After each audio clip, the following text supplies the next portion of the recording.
آپ کے علم میں ہوگا اس وقت جو مذہب پر تنقیدات ہوتی ہیں اس میں بڑا اولین نقطہ ہے اور ایک نفسیاتی سا خلجان پیدا کرتا ہے ان لوگوں کے ذہن میں جو اسلام کے قریب بھی آنا چاہتے ہیں کہ اگر اسلام نافذ ہو گیا، حکومت آ گئی، تو اس کے بعد یہ جو حالات ہمیں آج کل نظر آتے ہیں ایسے نہیں ہوں گے۔ کیا فرماتے ہیں آپ؟ دین کا آپ نے مطالعہ کیا، کیا مسلمانوں کو جب حکومت حاصل ہوگی تو اس کے بعد یہ جو کچھ سوسائٹی میں آج آزادیاں ہیں ان پر پابندی لگا دی جائے گی؟ میرے نزدیک یہ تاثر درست ہے۔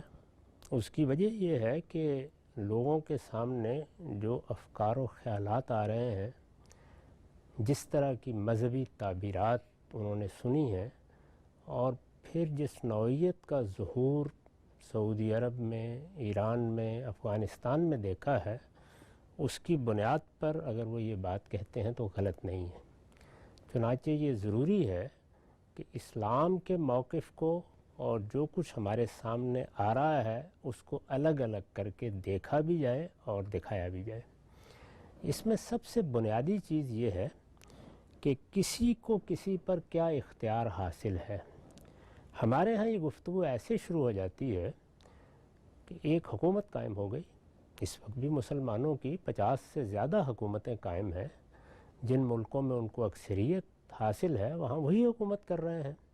اگر کوئی حکومت قائم ہو جاتی ہے تو اس کو میری زندگی کے تمام معاملات میں مداخلت کا حق حاصل ہو جاتا ہے۔ وہ اگر سمجھتے ہیں کہ مذہبی لحاظ سے، اخلاقی لحاظ سے فلاں چیز ہونی چاہیے تو ان کو یہ حق حاصل ہے کہ وہ اس کا مجھ پر نفاذ کریں۔ یہ بات اصولی طور پر بالکل غلط ہے۔ مجھ پر کسی کو بھی کوئی حق حاصل ہوگا تو دلیل اس کو دینی ہے۔ اچھا، انسانوں کو اللہ تعالیٰ نے آزاد پیدا کیا ہے، اور جب انسان آزاد پیدا ہوئے ہیں، اور وہی بات میں پھر دہراؤں گا جو سیدنا عمر نے کہی تھی کہ جن کی ماؤں نے ان کو آزاد جنا ہے ان کو تم نے غلام کب سے بنا لیا۔ انسان اپنے وجود کے لحاظ سے آزاد ہے، اپنے شعور کے لحاظ سے آزاد ہے، اور اللہ تعالیٰ نے اپنی جو اسکیم بیان کی ہے اس کے لحاظ سے بھی اس کی آزادی ایک بنیادی قدر ہے۔ یہی آزادی ہے جس پر اس کی مسئولیت کا انحصار ہے۔ اسے پوچھا اس لیے جائے گا کہ اس کو ایک وقت تک کے لیے مہلت دی گئی، آزادی دی گئی اور فیصلے کا اختیار دیا گیا۔ اگر یہ چیزیں نہ ہوں تو آپ خود اندازہ کر سکتے ہیں کہ پھر تو مسئولیت یا مواخذے کے لیے کوئی عقلی یا اخلاقی بنیاد قائم ہی نہیں رہتی۔ اہم بات ہے۔ چنانچہ اس کو قرآن مجید نے واضح کیا ہے، اور ایک جگہ نہیں متعدد جگہوں پر واضح کیا ہے۔ مثلا جگہ جگہ یہ فرمایا ہے کہ پروردگار اس کائنات کا خالق ہے، میرا اور آپ کا بھی خالق ہے۔ چنانچہ یہ فرمایا کہ میں اگر چاہتا کہ لوگ اس دین پر آ جائیں تو ان کو لے آتا، یعنی میرے لیے کیا مشکل ہے، اس دین پر جو میرا دین ہے، جو میری ہدایت ہے، میں ان کو لے آتا، لیکن میں نے اس کو پسند نہیں کیا، ان کو ارادہ و اختیار دیا ہے، اور پھر دین کے معاملے میں کوئی جبر روا نہیں رکھا۔ لا اکراہ فی الدین، یہ اصول میں بیان کیا، اور یہ کہا کہ اس کے بجائے کہ کوئی چیز جبری طور پر لوگوں سے منوائی جائے، میں نے رشد اور ضلالت کو الگ الگ کر دیا۔ قد تبین الرشد من الغی، یعنی ہر چیز الگ ہو گئی ہے، اب علم و عقل کی روشنی میں انتخاب کرنا ہے۔ چنانچہ اس انتخاب کو بھی بیان کیا اور یہ کہا کہ ہم نے راہ دکھا دی ہے، ہدیناہ السبیل اما شاکرا و اما کفورا۔ اب یہ اس نے اپنی آزادی سے فیصلہ کرنا ہے کہ وہ شکر گزار بن کے رہتا ہے یا ناشکری اختیار کرتا ہے۔ اسی طرح فرمایا کہ من شاء فلیؤمن من شاء فلیکفر، جس کا جی چاہے وہ ایمان قبول کرے، جس کا جی چاہے وہ کفر اختیار کر لے۔ تو اللہ تعالیٰ نے اس اصول پر یہ دنیا بنائی ہے۔ چنانچہ رسالت مآب صلی اللہ علیہ وسلم نے اسی چیز کو سامنے رکھ کر قرآن کی بعض دوسری تصریحات کے پیش نظر بار بار توجہ دلائی کہ انسان کی جان، مال اور آبرو کو حرمت حاصل ہے، یعنی میری جان، میرا مال، میری آبرو کسی حق کے بغیر اس کی طرف کوئی ہاتھ نہیں اٹھا سکتا۔ ظاہر ہے کہ جس وقت کوئی چیز بھی آپ مجھ سے منوانا چاہیں گے تو ان تینوں میں سے کسی چیز کی طرف اقدام کرنا پڑے گا، یا جان مال آبرو۔ جان، مال یا آبرو۔ جب آپ یہ اقدام کریں گے تو آپ کے پاس اس حق کا پروانہ ہونا چاہیے جس کی بنیاد پر آپ یہ اقدام کر رہے ہیں۔ وہ پروانہ یا تو علم و عقل کے مسلمات فراہم کرتے ہیں یا اللہ تعالیٰ کا اذن فراہم کرتا ہے، اور کوئی چیز تو دنیا میں ہو نہیں سکتی۔ علم و عقل کے مسلمات میں گفتگو کا موقع ہے، قانون سازی کا موقع ہے، وہاں آپ یہ نہیں کہہ سکتے کہ ہم خدائی فوجدار بن گئے ہیں۔ اگر اللہ تعالیٰ نے کسی چیز کا اذن دیا ہے تو وہاں آپ کو بتانا پڑے گا کہ وہ اذن کہاں ہے، آپ کو وہ پروانہ کہاں سے حاصل ہوا ہے۔ تو اس لیے معاملے کو یہاں سے دیکھا جائے گا، یعنی اگر پاکستان ہے، اگر سوڈان ہے، اگر مصر ہے، کوئی ملک ہے وہاں مسلمانوں کی اکثریت ہے تو وہ آزاد شہری ہیں۔ کسی شخص کا یہ حق نہیں ہے کہ وہ ان کی مرضی کے خلاف ان پر کسی چیز کا نفاذ کرے۔ عام حالات میں جب تک انہوں نے کسی جرم کا ارتکاب نہیں کیا، کوئی چیز ان سے جبری طور پر نہیں منوائی جا سکتی، نہ ان کے مال پر کوئی اقدام کر کے، نہ ان کی آبرو کے خلاف کوئی اقدام کر کے، نہ ان کی جان کے خلاف کوئی اقدام کر کے۔ اور اگر یہ تینوں کو حرمت حاصل ہے تو منوائیں گے کیسے؟ جبر تو اسی صورت میں ہوگا۔ تو یہ بات بہت اچھی طرح سمجھ لینی چاہیے کہ انسانی زندگی دو معاملات میں تقسیم ہے۔ ایک میرے شخصی معاملات ہیں، یعنی جن میں میں کسی دوسرے سے کوئی معاملہ نہیں کر رہا۔ شخصی معاملات میں بعض چیزیں دوسروں کے ساتھ بھی ہوتی ہیں اور پھر بھی وہ شخصی رہتی ہیں، جیسے نکاح طلاق ہے۔ دو لوگ ہیں، انہوں نے آپس میں فیصلہ کر لیا ہم میاں بیوی بن کے رہیں گے۔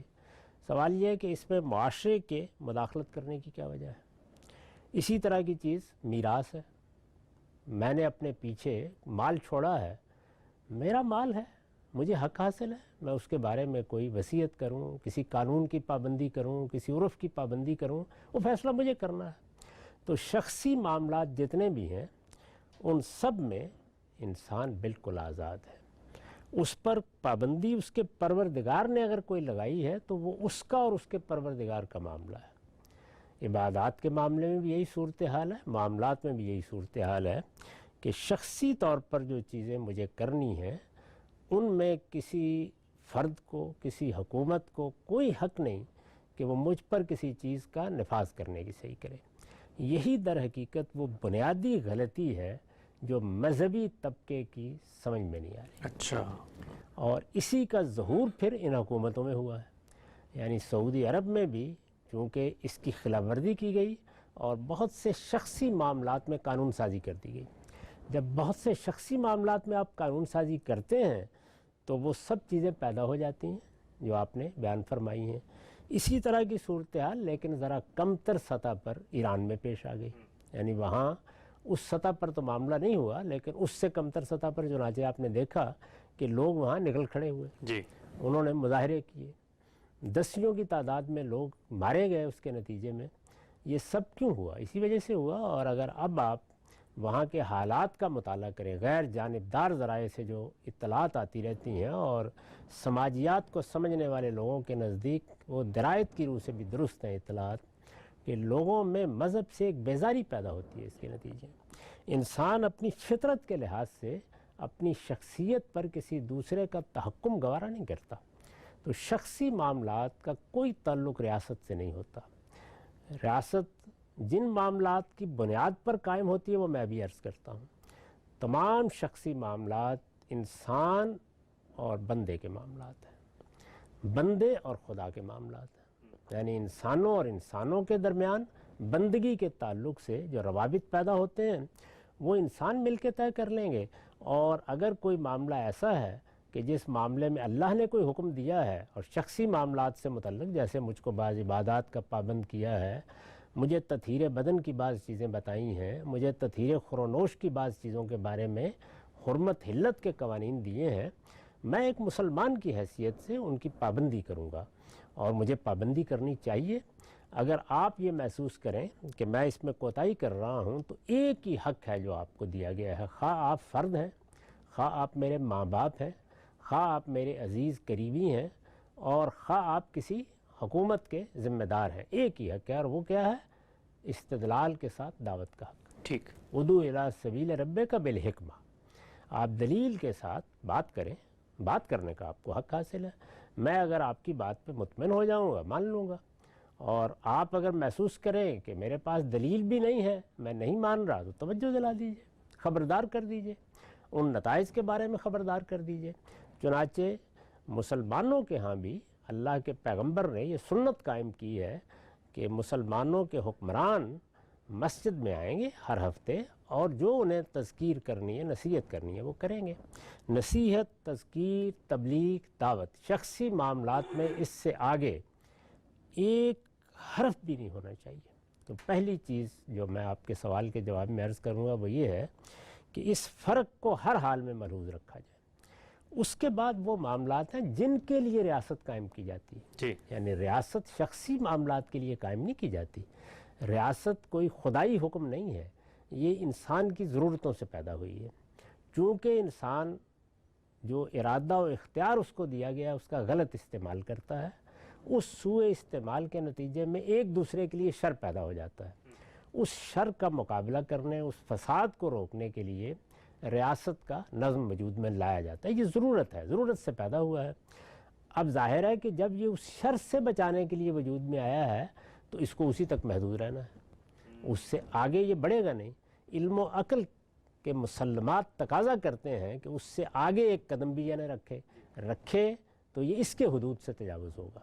تو اس لیے پہلی بات جو بنیادی بات ہے وہ یہ سمجھ لینی چاہیے کہ شخصی معاملات میں کوئی حق نہیں ہے ریاست کو۔ جس طرح کہ ہم دیکھتے ہیں کہ تم کو تعلیم کیا پانی ہے، مخلوط نظام میں تعلیم پانی ہے یا الگ سے پانی ہے، کیریئر کیا اختیار کرنا ہے، اپنے لیے کاروبار کا انتخاب کرنا ہے، کوئی ملازمت کرنی ہے، کہاں تک تعلیم پانی ہے، کس شعبے میں جانا ہے، یہ سب شخصی معاملہ۔ لباس وغیرہ کیا پہننا، اسی طرح لباس کیا پہننا ہے، اسی طریقے سے کسی نے موسیقی سننی ہے، کسی نے شاعری سے دلچسپی لینی ہے، یہ تمام معاملات شخصی معاملات۔ نظریات کے رکھنے بھی شامل ہیں ہم سب؟ ظاہر بات ہے کہ نظریات کیا رکھنے ہیں۔ میں نے تو اسی لیے سب سے پہلے وہ آیات پڑھی ہیں کہ اس پروردگار نے یہ کہا ہے ہم سے کہ من شاء فلیؤمن من شاء فلیکفر۔